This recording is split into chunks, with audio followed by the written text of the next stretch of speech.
Olá, meu povo. Eu sou Jussara, sou enfermeira, e eu vou falar um pouco hoje para vocês sobre uma atualização que ocorreu, né, na nossa Lei Orgânica da Saúde, a Lei 8.080 de 1990. Então, essa lei, ela sofreu uma atualização agora já em 2021, e é importante a gente saber por quê, né? Porque somos profissionais de saúde que gostamos de se manter, né, atualizados no que acontece no mundo da saúde, e também porque, com certeza, vai ser questões de provas de residência, de concursos, na nossa área, essa atualização. Então, para vocês entenderem, o que foi essa mudança, essa atualização? Essa mudança ocorreu no artigo 16, certo, da nossa lei 8.080. Então, no artigo 16, ele fala sobre o quê? Ele fala sobre as competências, certo? As competências da União.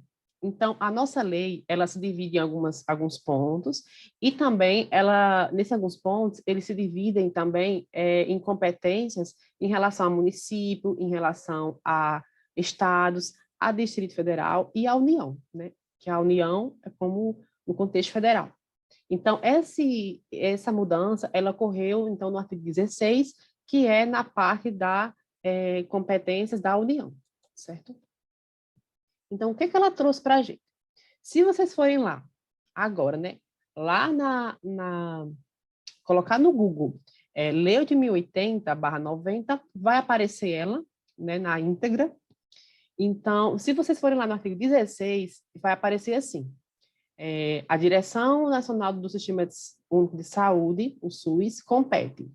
Aí vocês vão ver o parágrafo único, certo? Ele vai estar grifado, certo?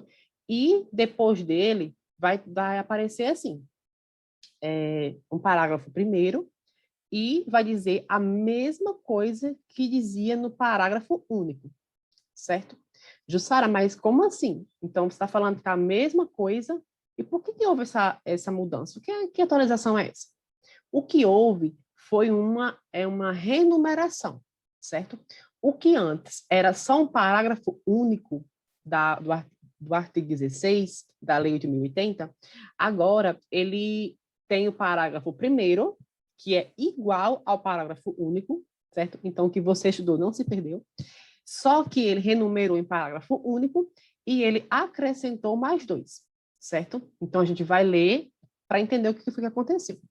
Então, no parágrafo primeiro, que antes era único, mas agora é o primeiro parágrafo do artigo 16, ele fala que o quê? Que a União, ela poderá executar ações de vigilância epidemiológica e sanitária em circunstâncias especiais, como na ocorrência de agravos inusitados à saúde, que possam escapar do controle da Direção Estadual do Sistema Único de Saúde, o SUS, ou que representem risco à disseminação nacional. Até aí, está do mesmo jeito que era no parágrafo único. Então, se vier alguma questão de prova, ela vai, tipo assim, perguntar, o parágrafo único, ele foi revogado, ele foi vetado, mas aí não, ele não foi isso. Ele foi o quê? Renumerado. O que era parágrafo único, agora é o primeiro parágrafo, certo? Então, ele acrescentou mais dois parágrafos nesse artigo, que são eles, né? O segundo parágrafo, ele fala, em situações epidemiológicas que caracterizam emergência em saúde pública, poderá, quem poderá? A União, ser adotado procedimento simplificado para a remessa de patrimônio genético ao exterior, na forma do regulamento incluído pela lei, que é a nossa lei 14.141 de 2021. Então, esse parágrafo segundo e o terceiro, eles foram incluídos nessa lei, certo? Então, essa lei foi o que houve, então, a mudança. E o que é isso, então?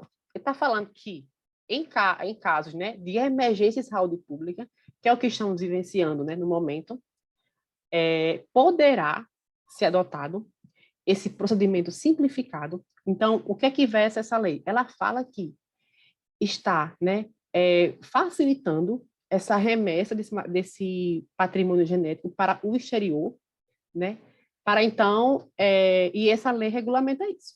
Então, o que isso quer dizer? Que, por exemplo, em 2015, a gente teve também uma emergência em saúde pública no Brasil, né?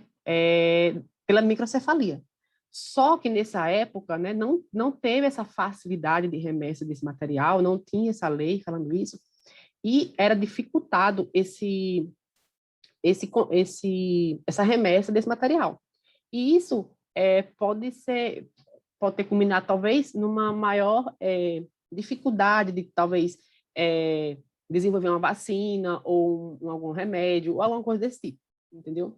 Então, essa lei, ela veio mais para facilitar, né, para desburocratizar essa remessa de material genético, de patrimônio genético, certo? Então, aí você deve se perguntar, né, mas o que é patrimônio genético? Que eu também me perguntei. Então, patrimônio genético, eu tive como base esse artigo 2º dessa lei, certo? Que é a Lei 13.123 de 2015, que ele fala que o quê? Que patrimônio genético brasileiro é o quê? É informação de origem genética de espécies vegetais, animais, microbianas ou espécies de natureza, incluindo substâncias oriundas do metabolismo desses seres vivos, certo? Ou seja, é como se você, por exemplo, tivesse como estudar, por exemplo, o coronavírus, certo? E tivesse material genético brasileiro, por exemplo, as novas variantes do Brasil, e pudesse, então, exportar essas variantes para fora do país, para lá, então, ser estudado e desenvolvido vacinas ou alguma coisa desse tipo, certo? Então, é como se tivesse facilitado isso, através dessa lei, ok? E no terceiro parágrafo, ele traz que o quê? Os benefícios resultantes da exploração econômica do produto acabado ou material reprodutivo oriundo de acesso ao patrimônio genético, de que trata o artigo 2º, o parágrafo 2º, desculpa, deste artigo, serão repartidos nos termos da lei 13.123 de 2015, que foram incluídos pela lei, essa que a gente está falando agora, 14.141. O que isso quer dizer? Que os benefícios resultantes, né, da exploração econômica desse produto acabado, ou seja, desse produto que foi exportado, só que esse produto acabado, ele quer dizer o quê? Que é um produto que ele não requer mais modificações e preparações, certo?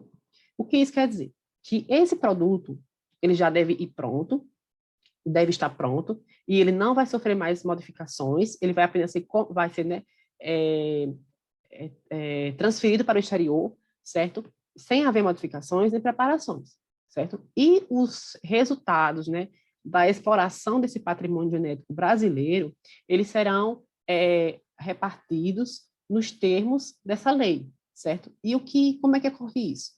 Essa forma de repartição, ela tem como base, né, um instrumento jurídico.